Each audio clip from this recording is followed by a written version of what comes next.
Olá, boa tarde. Você está no canal Espiritualidade Anarquista e hoje nós iremos continuar a série de vídeos sobre Palestina desde o princípio.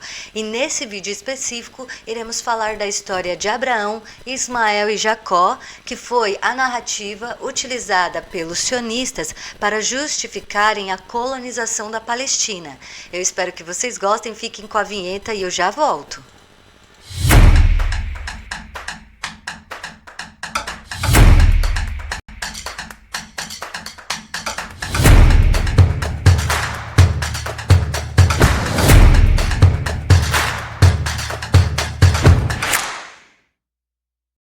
Muito bem, muito bem. Então, os sionistas utilizaram duas narrativas, né?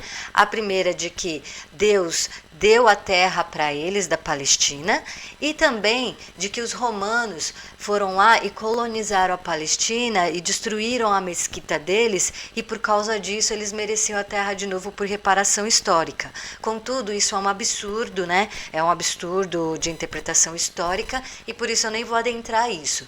Mas eu vou adentrar as três religiões abraâmicas, certo? Então, as três religiões que possuem a história de Abraão e por isso são chamadas de abraâmicas são o judaísmo, primeiramente, depois o cristianismo e depois o islamismo, certo? Sendo que o cristianismo, ele tem a Bíblia, o judaísmo tem o Torá e os muçulmanos têm o Alcorão, correto?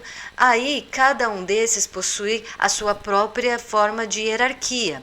Então, os cristãos têm os papas, os bispos, os padres, é uma hierarquia maior, correto?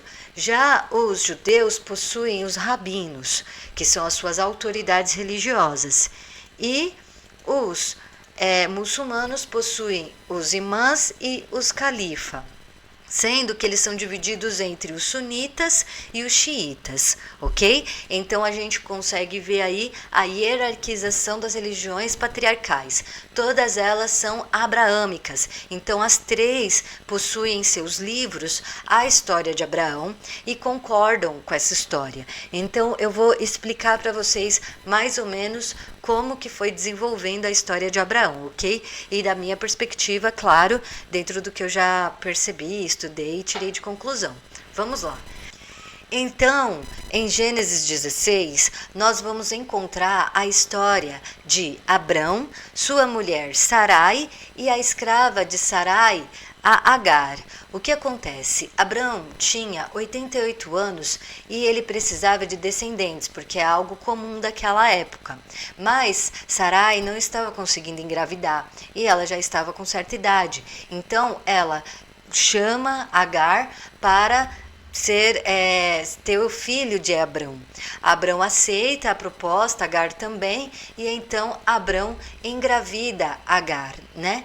Agar tem o filho Ismael de Abrão, contudo, ela e a Sarai não se davam muito bem, a Sarai tinha ciúmes, né? Agar fazia algumas provocações, e aí então Deus promete a Agar que o filho dela, Ismael, iria se tornar um grande líder, correto? Deus então conversa com Abrão e diz que Sarai irá engravidar de um descendente dele, né? E aí Abrão fica surpreso com aquilo. Por que ele fica surpreso? Porque ele já tem mais ou menos quase 100 anos e a Sarai também tem. E dessa maneira, Deus faz uma nova aliança tanto com Sarai, né, quanto Abrão. Abrão passa a se chamar Abraão e Sarai passa a se chamar Sara. E dessa maneira os dois dão muitas risadas, porque eles pensam, ué, mas como é que eu, né, uma senhora já tão velhinha, vou engravidar? E ela fica desacreditada, por assim dizer, né? E os dois dão muita risada disso, contudo, ela realmente engravida de Abraão e eles têm um filho chamado Isaque, correto? Aí o que acontece? A drama entre Sara e Agar se intensifica e ela exige, de certa maneira, né, que Agar vá embora.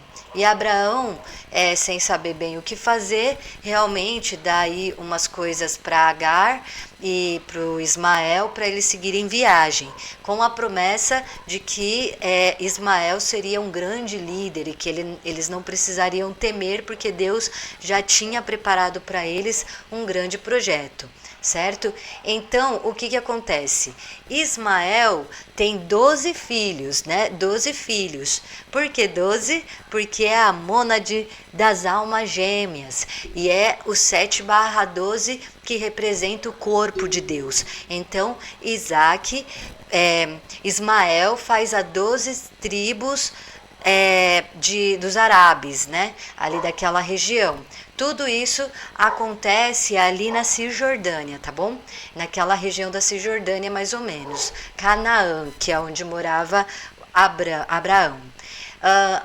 Dessa maneira, o Isaac tem 2 filhos, que são gêmeos. Esaú, né? E também o Jacó.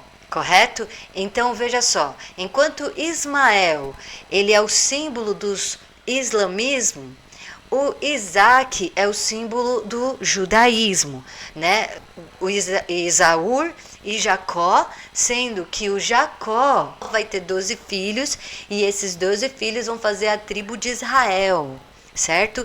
Então, enquanto Ismael é o filho que dá descendência dos muçulmanos, o Jacó dá a descendência dos judeus, ok? Aí essa é a narrativa. Eles acreditam que os sionistas acreditam que várias vezes na história, o que aconteceu?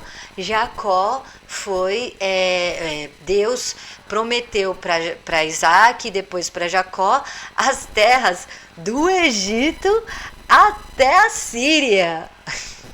Então, aí é essa narrativa que a gente encontra. Ismael teve 12 filhos, sua mônade de almas gêmeas, e o Isaac teve 12 filhos também na sua mônade de almas gêmeas. Esses 12, e aí Jesus vem com os 12 apóstolos. Né? Então, que coincidência, né? Que coincidência. Fiquem aí com essa história e a breve eu vou trazer para vocês agora os fatos do que ocorreu naqueles lugares, tá bom? Até mais e fiquem com Deus.